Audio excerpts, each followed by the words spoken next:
Power of silence important in life. वाणी या बोलना ही नहीं बल्कि मौन में भी शक्ति होती है। यही कारण है कि धर्मों में मौन को बहुत महत्व दिया गया है। वैज्ञानिकों द्वारा भी इस बात को माना गया है कि सेहत से मौन का गहरा संबंध है और इससे मानसिक शांति मिलती है।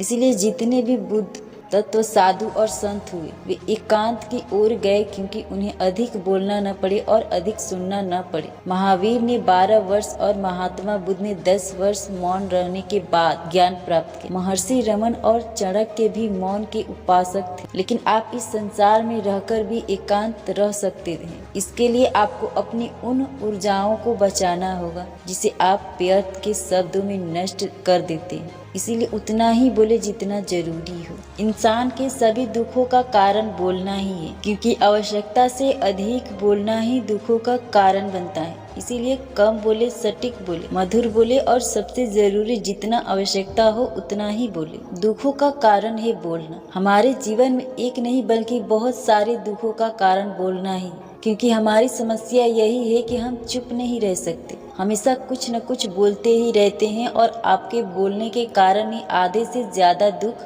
निर्मित होते हैं। आप जितनी भी भूख उतना भोजन खाते हैं, जितनी जरूरत उतना कार्य करते हैं, लेकिन क्या आपने इस बारे में कभी सोचा है कि आप कितना बोलते हैं? क्या आप उतना ही बोलते हैं जितनी आवश्यकता है, या आवश्यकता से सारे दिन बोलते हैं?